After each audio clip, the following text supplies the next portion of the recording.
এত ক্ষমতার অধিকারী ফেরেশতা, এক একটা রশিতে 70 জন থাকবেন। আপনি মনে করলেন মালাকুল মউত একজন, আব্দুর রাজাক সাহেব, মালাকুল মউত জান কবজ করার জন্য মানুষের মাথার পাশে বসে। তা আমাদের বাড়িতে এসেছেন, তাহলে আর এক বাড়িতে লোক এই সময়ে মারা যাচ্ছে কিভাবে? 1 মিনিটের মধ্যে সারা পৃথিবীতে এত মানুষকে তিনি মারেন কিভাবে?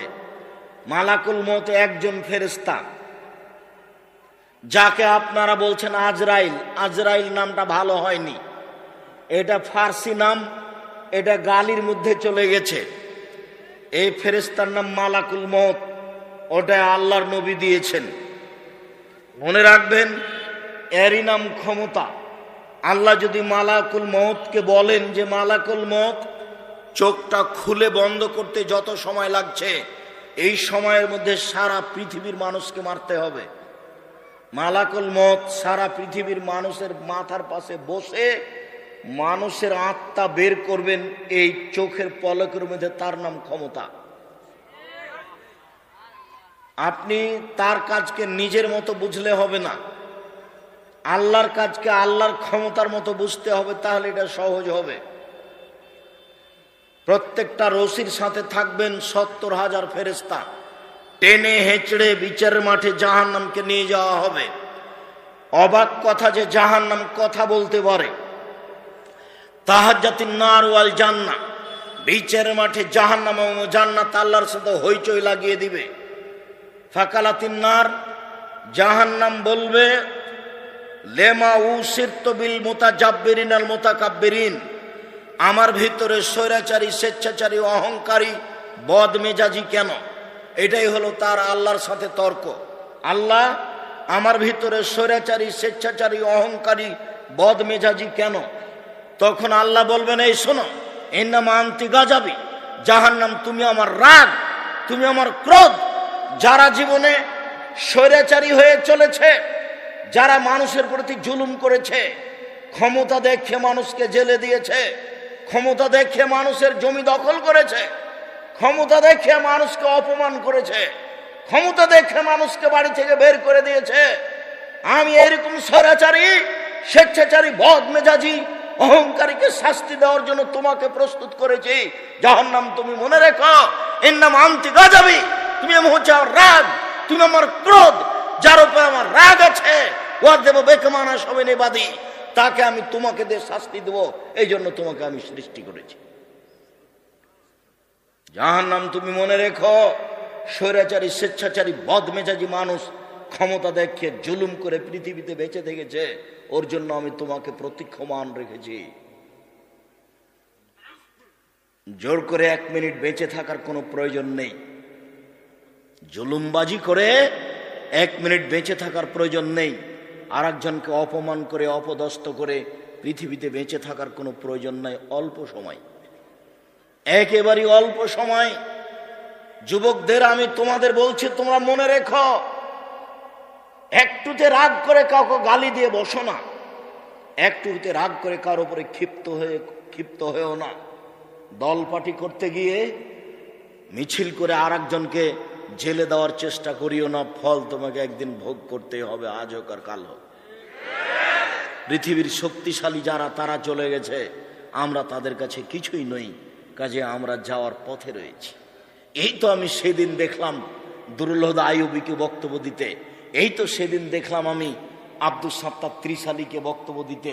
আব্দুস সাত্তার ত্রিশালী আমার গায়ে হাত দিয়ে বলছে, ও মুহাদ্দিস ছোট ভাই আমার। উনি খুব স্নেহ দেখিয়ে বলেছিলেন, কথাটা আমার মনে আছে। আর আমি যেদিন মাঠে নেমেছি, সেদিন থেকে আমি আলহামদুলিল্লাহ ওনার গোল হাদিস অনুবাদ করতে পারি, হাদিসের বাক্যের আগে পিছিয়ে হবে না। একটা বড় থেকে যদি বড় হাদিস অনুবাদ করি, যেভাবে আছে ওইভাবেই হবে।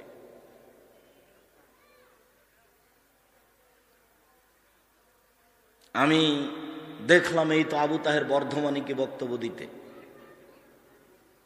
আমি দেখলাম আব্দুর রব খুলনাকে বক্তব্য দিতে, তারা চলে গেছে। আপনার আত্মীয় স্বজন চলে গেছেন। অল্প সময় নিয়ে এত ক্ষমতা দেখিয়ে মানুষের প্রতি জুলুম নির্যাতন করে সময় কাটাতে হবে না। জাহান্নামকে এরকম মানুষের জন্য প্রস্তুত করা হয়েছে। জাহান্নাম কথা বলতে পারে, তর্ক লাগিয়ে দিচ্ছে।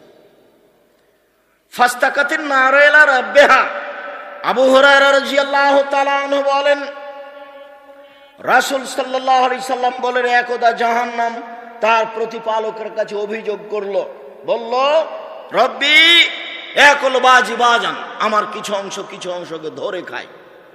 প্রতিপালক, আমার অভিযোগ আপনি শুনুন, আমার ভিতরে যেই আগুনের ক্ষমতা আছে, শাস্তি আছে, এটাকে হালকা করা হোক, লাঘব করা হোক, আপনি আমার অভিযোগ শুনুন। আল্লাহ বললেন, আচ্ছা ঠিক আছে জাহান্নাম, ফাওজানা বিনাফসাইনে ফাওজানা লাহা বিনাফসাইনে, জাহান্নাম আর আমি তোমার অভিযোগ শুনে নিলাম, তোমাকে আমি শ্বাসের সুযোগ দিলাম, দুইটা শ্বাস ছাড়ো, একবার ঠান্ডা এলাকা থেকে শ্বাস ছাড়ো, একবার গরম এলাকা থেকে শ্বাস ছাড়ো। গরম এলাকা থেকে শ্বাস ছাড়লে পৃথিবী 6 মাস গরম থাকবে, ঠান্ডা এলাকা থেকে শ্বাস ছাড়লে পৃথিবী 6 মাস গরম থাকবে, তোমার ভেতরটা একটু হালকা হবে। জাহান্নাম তোমার অভিযোগ মেনে নিলাম, শোনো, একবার শ্বাস ছাড়ো আর একবার শ্বাস গ্রহণ করো। ছাড়লে পৃথিবী 6 মাস গরম থাকবে, আর নিলে পৃথিবী 6 মাস ঠান্ডা থাকবে। জাহান্নাম, আমি তোমার অভিযোগ শুনে নিলাম, ঠিক আছে, আমি একটু হালকা করে দিলাম। জাহান্নাম কথা বলতে পারে। আবু সাঈদ খুদরি রাদিয়াল্লাহু তাআলা আনহু বলেন, লা ইয়াজালু জাহান্নামু ইউলকা, জাহান্নামে মানুষকে বিচারের মাঠে নিক্ষেপ করা হবে। অতাকুল হাল বিমাজিদ, আর জাহান্নাম বলতে থাকবে, আর কি কিছু আছে? জাহান্নাম বলতে থাকবে, আর কি কিছু আছে? জাহান্নাম বলতে থাকবে, আর কি কিছু আছে? শেষ পর্যন্ত ফাওয়াজা কাদামাহু ইয়াজাউকা রাব্বুল ইজ্জাত কাদামাহু ফিহা, মহান আল্লাহ নিচে তার জাহান্নামের ভিতরে পাটা ঢুকিয়ে দিয়ে বলবেন, যখন পাটা ঢুকিয়ে দিবেন তখন জাহান্নাম বলবে, কাত কাত কাত, যথেষ্ট যথেষ্ট যথেষ্ট। ইয়ানজাবি বাজালা বাজিন, জাহান্নামের কিছু অংশের ভিতরে ঢুকে যাবে এবং এই কাত কাত বলে চিৎকার করবে। জাহান্নাম কথা বলতে পারে। একই হাদিসে দুইটা আলোচনা, ওইদিকে জাহান্নাম বলছে আর কি কিছু আছে, এদিকে জাহান্নাম বলছে যথেষ্ট যথেষ্ট, আর লাগবে না। একই হাদিসে দুই আলোচনা, বোঝা যাচ্ছে জাহান্নাম কথা বলতে পারে। সম্মানিত দিনী ভাই বোন, জাহান্নামের খড়ি হবে মানুষ ও পাথর, জাহান্নামে কয়লা থাকবে না। আল্লাহ তাআলা বলেন, ওকুদুহা নাস ওয়াল হিজারা, জাহান্নামের খড়ি হচ্ছে মানুষ ও পাথর। আপনি বলতে পারেন, আব্দুর রাজ্জাক সাহেব, মানুষ না হয় পাপ করেছে, জাহান্নামে যাবে, পাথর কি করলো? ওই সব পাথর জাহান্নামে দেওয়া হবে, যেসব পাথর দিলে জাহান্নামের আগুন ক্ষিপ্ত হয়ে উঠবে। এইটা একটা। আর আরেকটার অর্থ হতে পারে, পাথর দিয়ে মাটি দিয়ে যত মূর্তি তৈরি করা হচ্ছে পৃথিবীতে, সব মূর্তিগুলোকে জাহান্নামে দেওয়া হবে জাহান্নামের আগুনকে ক্ষিপ্ত করার জন্য। আল্লাহ তাআলা বলেন, জাহান্নামের খড়ি হলো মানুষ ও পাথর। জাহান্নামীদেরকে বেঁধে জাহান্নামে নিয়ে যাওয়া হবে। এমনি কোনো মানুষকে জাহান্নামে সহজে নিয়ে যাওয়া হবে না। আল্লাহ তাআলা বলেন, খুজুহু ফাগুল্লুহু সুমাল জাহিমা সাল্লুহু, এদের ধরো, এদের শিকলবন্দি করো, এদেরকে টেনে হেঁচড়ে জাহান্নামের মাঝামাঝিতে নিক্ষেপ করো। নিয়ে যাওয়ার সময়তে ফেরেশতারা আরো কঠোরতা দেখাবেন, ধাক্কা দিয়ে, পিছন দিক থেকে ধাক্কা দিয়ে মুখের ভরে তাকে ফেলে দিবেন, দিয়ে তাকে টেনে হেঁচড়ে জাহান্নামে নিয়ে যাবেন। কোনো মানুষ বিচারের মাঠ থেকে পালিয়ে যেতে পারবে না। এরপরেও পিছন দিকে হাত বাঁধা থাকবে কেন? এমন কোনো ক্ষমতা নেই কারো বিচারের মাঠে মুখ খুলতে পারে। সম্মানিত দিনী ভাই বোন, এরপরে হাত বাঁধা থাকবে কেন? হাত বাঁধা থাকবে তাকে অপমান করার জন্য। রংপুর গাইবান্ধা পলাশবাড়ির মুজিবুর বিএসসি বলেছিলেন, আমি এমনিতেই জেলে যাব, আমার হাতে হাত কড়া দেওয়া হয় না যেন। জাতি দেখবে মুজিবুর বিএসসির হাতে হাত কড়া দিয়ে নিয়ে যাওয়া হচ্ছে জেলে। এইটা তার জন্য অপমানজনক ছিল, তাই সেটা সে না করছিল। সম্মানিত দিনী ভাই বোন, পৃথিবীর কোন স্বৈরাচারী, স্বেচ্ছাচারী, অহংকারী, বদমেজাজি জাহান্নামী এমনিতে জাহান্নামে যেতে পাবে না। পিছন দিকে হাত বেঁধে দিয়ে, পিটিয়ে, ধাক্কা দিয়ে, ফেলে দিয়ে, টেনে হেঁচড়ে তাকে জাহান্নামে নিয়ে যাওয়া হবে।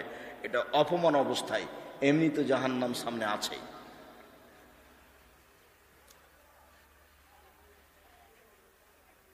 বিচারের মাঠে জাহান্নামীকে সরাসরি অপরাধী প্রমাণ করা হবে না, তাকে জাহান্নামী প্রমাণ করেই জাহান্নামে নিয়ে যাওয়া হবে। রাসূল সাল্লাল্লাহু আলাইহি সাল্লাম বলেন, এনজুরু আয়মানা মিনহু, যখন আল্লাহর সামনে মুখামুখি কথা বলবে, কোনো দোভাষী থাকবে না। ডান দিকে লক্ষ্য করলে দেখতে পাবে মা ইয়ারা মা কাদ্দামা মিন আমালিহি, ইয়ারা মা কাদ্দামা মিন আমালিহি, জীবনে যত কর্ম করেছে সব দেখতে পাবে ডানে। এরপরে বামে লক্ষ্য করবে, এরা মা কাদ্দামা মিন আমালিহি, যা জীবনে কর্ম করেছে সব দেখতে পাবে বামে। যা দেখলো ডানে তাই দেখবে বামে, যা দেখলো ডানে তাই দেখবে বামে। তাহলে নিজস্ব কর্ম দেখতে পাবে, দেখেই বুঝবে যে আমি নিজেই জাহান্নামের যোগ্য। সামনের দিকে তাকালে দেখবে ফায়ারান নার, জাহান্নাম দেখতে পাবে, সে প্রতীক্ষমান রয়েছে।